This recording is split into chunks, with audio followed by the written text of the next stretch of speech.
Hello friends, welcome back to my YouTube channel Ravi agent science. Friends, आज की इस lecture में हम एग्रोनॉमी का एक इम्पॉर्टेंट टॉपिक डिस्कस करेंगे साथियों। और आज का जो टॉपिक है वो है सीड ट्रीटमेंट यानी बीज उपचार। तो सीड ट्रीटमेंट क्या है, इसकी डेफिनेशन समझेंगे। बीज उपचार किसे कहते हैं, सीड ट्रीटमेंट के क्या फ़ायदे हैं, क्या इसके एडवांटेज हैं, सीड ट्रीटमेंट क्यों करना चाहिए, इसके मेथड क्या हैं, और साथ ही साथ सीड ट्रीटमेंट्स करते समय कौन कौन सी सावधानियां बरतनी चाहिए। इन सभी महत्वपूर्ण सारे बिंदुओं को आज हम डिस्कस करेंगे आज की इस लेक्चर में। तो आज का जो लेक्चर है वो डिस्क्रिप्टिव टाइप का है। आज हम वन लाइनर या एमसीक्यूज टाइप के कोई भी लेक्चर को डिस्कस नहीं करेंगे। आज हम जो लेक्चर डिस्कस कर रहे हैं ये थोड़ा सा डिस्क्रिप्टिव टाइप का है, विस्तृत लेक्चर है। तो आइए स्टार्ट करते हैं। सबसे पहले हम जानेंगे कि बीज उपचार क्या है। तो बीज उपचार का मतलब समझ रहे होंगे, यानी सीड जो है उसको ट्रीट करना। तो सीड ट्रीटमेंट यानी बीज उपचार क्यों करते हैं। तो सीड ट्रीटमेंट करने के कई सारे जो है पहलू होते हैं।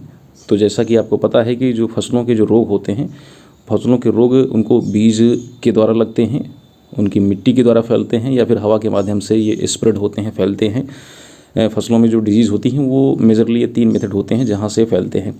और फसलों को बीज जनित यानी आपका सीड बॉर्न, मृदा जनित यानी आपका सॉइल बॉर्न रोगों से बचाने के लिए बीजों को बोने से पहले कुछ रासायनिक दवाओं यानी केमिकल्स, कुछ मेडिसिन्स होती हैं, या जिन्हें आप कह सकते हैं कि ड्रग्स, या फिर जो है आपका केमिकल्स कहें, एवं पोषक तत्वों की उपलब्धता को बढ़ाने के लिए कुछ जैव उर्वरकों से उपचारित करना, इसे बीज उपचार कहते हैं।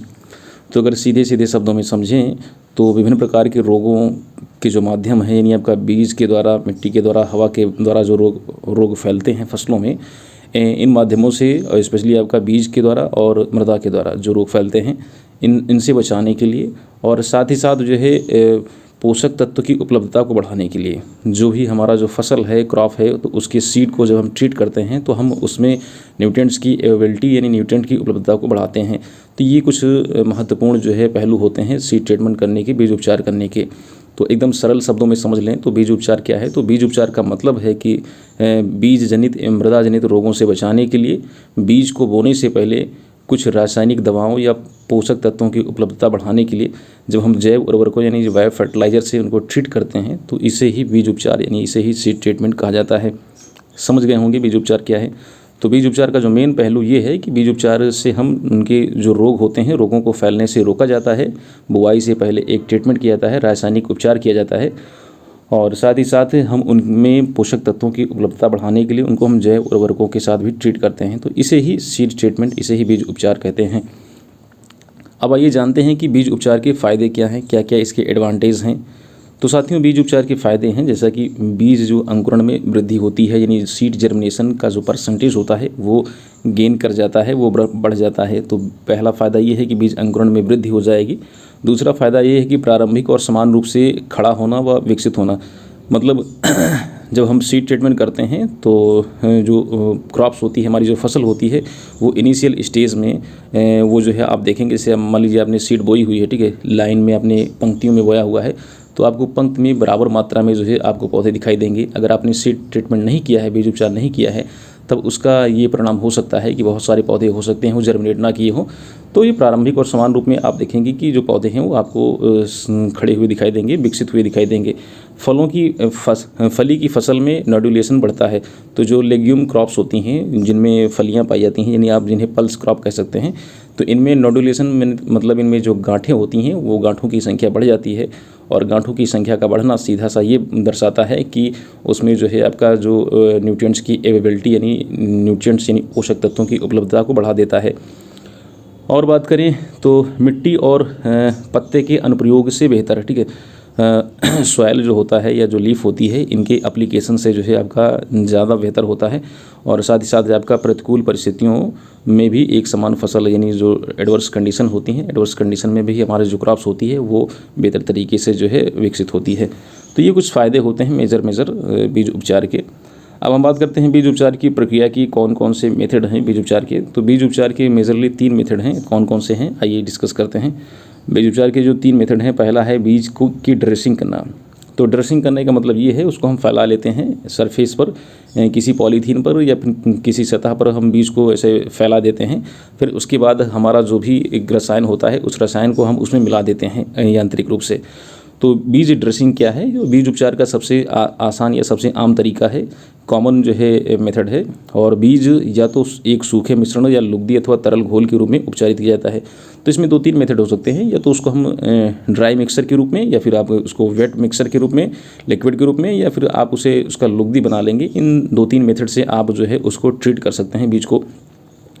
ड्रेसिंग खेत और उद्योगों दोनों में लागू की जा सकती है। तो जो ड्रेसिंग जो प्रोसेस की जाती है, मतलब चाहे सूखा करें या उसको गीले तरीके से ट्रीट करें या फिर उसकी लुगदी के साथ ट्रीट करें, तो इसको खेत में यानी फील्ड में भी आप कर सकते हैं, और इसको इंडस्ट्री में जहाँ पर जो है बीजों को जो है स्टोरेज रखा जाता है, जहाँ पर बीजों की जो है मतलब स्टोर किया जाता है, जहाँ पर जो सीड कंपनी होती हैं ऐसे कह सकते हैं, तो वहाँ पर भी इसको हम कर सकते हैं। कम लागत के मिट्टी के बर्तन बीज के कीटनाशक के साथ मिश्रण के साथ इस्तेमाल किया जा सकता है, या बीजों को एक पॉलीथीन पर, तो ये ज़्यादा सही है कि बीजों को क्या करेंगे, एक पॉलीथीन सीट पर फैला देंगे और आवश्यक मात्रा में जितनी रिकमेंडेड डोज होती है तो उस हिसाब से आवश्यक मात्रा में रसायन को छिड़कर किसानों द्वारा यांत्रिक रूप से मिला दिया जाता है। तो सबसे आसान तरीका ये है कि इसको पॉलीथीन पर फैला देंगे बीज को, उसके बाद जो भी आवश्यक मात्रा होगी उस रसायन की, उतनी मात्रा को मिला करके उसको यांत्रिक रूप से हाथों के द्वारा या किसी अन्य जो है यंत्र के द्वारा जो है उसको मिला दिया जाता है पूरे बीजों को उस रसायन के साथ में। दूसरा जो मेथड है, जो दूसरा तरीका है, वो है बीज की कोटिंग करना, यानी लेप लगा देना। तो उसकी एक लेयर कर देना।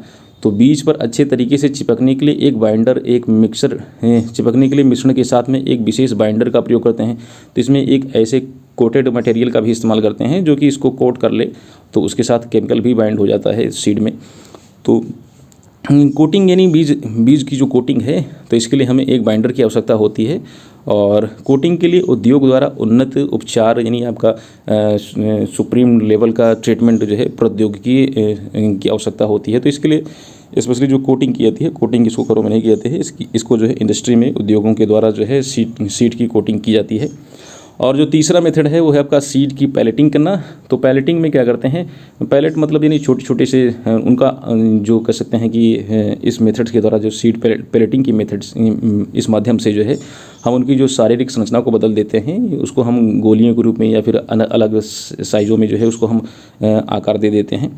तो ये सर्वाधिक परिष्कृत यानी इम्प्रूव्ड जो है आपका सीड ट्रीटमेंट की टेक्नोलॉजी है। इसमें बीज को पैलेटेबिलिटी और हैंडलिंग करने के लिए बीज का शारीरिक आकार बदल दिया जाता है, और पैलेटिंग के लिए विशेष अनुप्रयोग मशीनरी और तकनीकी की आवश्यकता होती है। और ये देखें तो सीड जो पैलेटिंग मेथड है ये सबसे महंगा जो है एप्लीकेशन है। तो ये थे 3 मेथड।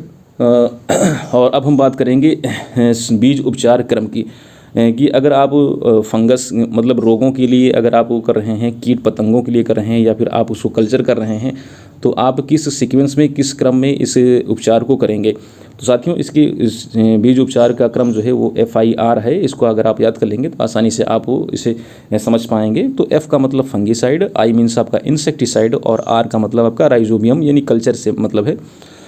तो सबसे पहले अगर आप उपचार कर रहे हैं, सीड ट्रीटमेंट कर रहे हैं, तो सबसे पहले आप फंगीसाइड के साथ उसको ट्रीटमेंट करिए, फिर उसके बाद आप इंसेक्टिसाइड ट्रीटमेंट करिए, फिर उसके बाद आप राइजोबियम कल्चर कीजिए। अब बात करते हैं फंगीसाइड की। तो फंगीसाइड आप सिस्टमेटिक अगर यूज करते हैं, ठीक है, तो सिस्टमेटिक में आप कार्बेंडाजिम यूज कर सकते हैं, विटावैक्स यूज कर सकते हैं, मेटालेक्सिल यूज कर सकते हैं। और इसके साथ साथ अगर आप संपर्क यानी आपका जो है कॉन्टैक्ट अगर यूज करना चाहते हैं, तो हम बात कर रहे हैं कि अगर आप फंगीसाइड यानी आप फफूंद जनित रोगों के लिए अगर आप फंगीसाइड आप यूज करना चाहते हैं, तो सिस्टमेटिक में आप कौन कौन से यूज कर सकते हैं। तो सिस्टमेटिक में आप कार्बेंडाजिम, विटावैक्स, मेटालेक्सिल समूह वाले, अथवा अगर आप संपर्क यानी कॉन्टैक्ट फंगीसाइड यूज करना चाहते हैं, तो इसके लिए आप थायरम या कैप्टन, और इनकी मात्रा भी दी गई है 2 से लेकर 3 ग्राम प्रति केजी के हिसाब से आप इसको इस्तेमाल करेंगे। तो याद कर लीजिए कि जो मेजरली आप कार्बेंडाजिम, विटावैक्स, मेटालेक्सिल समूह के आप सिस्टमेटिक फंगीसाइड को, अगर कॉन्टैक्ट की बात करें तो कॉन्टैक्ट में आपका थायरम और कैप्टन को 2 से लेकर 3 ग्राम प्रति केजी के हिसाब से आप बीज का उपचार करते हैं। नेक्स्ट हम बात करते हैं कीटनाशकों के लिए, यानी आप इंसेक्टिसाइड के लिए अगर ट्रीट करना चाहते हैं सीड को, तो इसके लिए आप क्लोरोपाइरीफास, और ये दीमक के लिए आपका चना और गेहूं में, इसके बाद आपका क्लोथियोनिडीन, और ये आपका थियोमेक्योजाम FS, इसको आप 24 ml प्रति केजी के हिसाब से आप वाइट जो ग्रब होती है, वाइट ग्रब की रोकथाम के लिए मूंगफली बाजरा में इसको सीड ट्रीटमेंट कर सकते हैं। कल्चर की बात करें तो कल्चर के लिए आप नाइट्रोजन स्थिरीकरण के लिए जो दलहनी फसलें हैं, तो दलहनी फसलों के लिए आप इसको याद रखिए, बहुत ही ज़्यादा इंपॉर्टेंट ये फैक्ट है। तो जो दलहनी लेग्यूमिनस क्रॉप्स हैं, जो दलहनी फसलें हैं, उनमें अगर आप कल्चर करना चाहते हैं तो आपको राइजोबियम को 3 पैकेट प्रति हेक्टेयर के हिसाब से, और दलहनी है तो लेग्यूमिनस में आप याद रखिए राइजोबियम को, और नॉन लेग्यूमिनस हैं उसमें एजोटोबैक्टर को, स्पेशली आपका गेहूँ, जौ, धान और आपका कपास एवं तिलहनी फसलें, इन सब में आप एजोटोबैक्टर को इस्तेमाल कर सकते हैं कल्चर के लिए। और एजोस्पाइरलम जो है आपका मक्का, ज्वार और गन्ना और बाजरा, इन सब में आप इसको जो है कल्चर कर सकते हैं। तो बहुत ही ज़्यादा इंपॉर्टेंट है, इस टाइप से क्वेश्चंस पूछे जाते रहते हैं कि राइजोबियम आपका दलहनी फसलों के लिए कल्चर किया जाता है, एस्टोबैक्टर जो है आपका एस्टोबैक्टर आपका नॉन लेग्यूमिनस यानी दलहनी फसलों के लिए, स्पेशली आपका गेहूँ, जौ और धान और कपास की तिलहनी फसलों के लिए। और एजोस्पाइरलम है मक्का, ज्वार, गन्ना और बाजरा, इन सब में हम कल्चर करते हैं इसके द्वारा। अब बात करते हैं धान की फसल में। तो धान की फसल में कुछ ब्लू ग्रीन एल्गी जो है आपका, नीले हरे शैवाल, ये भी इस्तेमाल किए जाते हैं कल्चर के लिए। तो एजोला, जलीय पौधों में आपका एजोला और एनाबीना जो है, एजोला और एनाबीना ये जो है आपका नीले हरे शैवाल भी इस्तेमाल किए जाते हैं। फास्फोरस की घुलनशीलता के लिए पीएसबी नामक जीवाणु, तो फास्फोरस सोल्बिंग बैक्टीरिया जो है आपका, जिसे पीएसबी कहते हैं, इसका पूरा नाम है। तो पीएसबी नामक जीवाणु और फास्फोरस के अवशोषण व गतिशीलता के लिए वैम माइकोराइजा जो एक प्रकार का फंगस है, इसको हम सीड ट्रीट में उपयोग लाते हैं। तो याद रखिए, एक बार फिर इसको पढ़ लीजिए कि जो धान की फसल है, धान की फसल में ब्लू ग्रीन एल्गी, एजोला और एनाबीना, इनका इस्तेमाल करते हैं। और फास्फोरस की घुलनशीलता के लिए पीएसबी नामक बैक्टीरिया, और फास्फोरस के अवशोषण व गतिशीलता के लिए वैम यानी माइकोराइजा नामक फफूंद सीड ट्रीटमेंट में प्रयोग करते हैं। आगे चलते हैं। अब हम आज का लास्ट जो है टॉपिक पढ़ते हैं कि कौन कौन सी सावधानियां बरतनी चाहिए हमें सीड ट्रीटमेंट करते समय। तो सबसे पहले कि अगर आप बीज उपचार कर रहे हैं तो जो भी आपने केमिकल्स, जो भी आपने रसायन सीड ट्रीटमेंट के लिए चुना हुआ है, तो उसकी आप एक्सपायरी डेट देख लें, उसकी अंतिम तिथि अवश्य देख लें। दूसरी बात कि रोग के अनुसार ही संबंधित रसायन का चयन करें। तो किस प्रकार के रोग के साथ आप, मतलब कौन सा रोग के लिए आप उसको ट्रीटमेंट करना चाहते हैं, तो उसके अनुसार ही आप केमिकल्स का चयन करें। तीसरी बात करें तो रसायन का प्रयोग संस्तुत मात्रा में ही करना चाहिए। तो जितनी रिकमेंडेड डोज हो उसी के हिसाब से आप उसको यूज करें, कम या ज़्यादा मात्रा ना इस्तेमाल करें। अगली बात की बात करते हैं तो बीजोपचार के बाद जब आप सीडमेंट कर चुके हो तो उपचारित बीज को कभी भी खुली धूप में नहीं सुखाना चाहिए, बल्कि उसे छायादार स्थान पर ही उसे सुखानी चाहिए।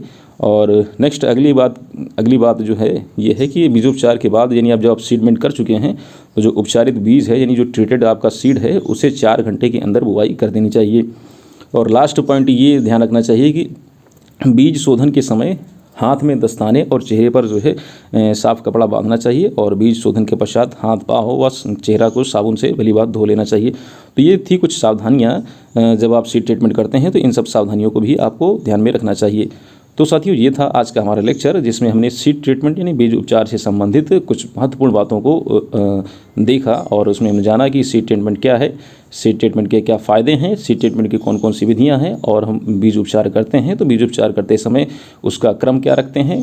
सबसे पहले फंगीसाइड, इंसेक्टिसाइड और फिर राइजोबियम कल्चर का इस्तेमाल करते हैं, और साथ ही साथ हमने ये भी जाना कि कौन कौन सी हम सावधानियों को रखना चाहिए बीज उपचार करते समय।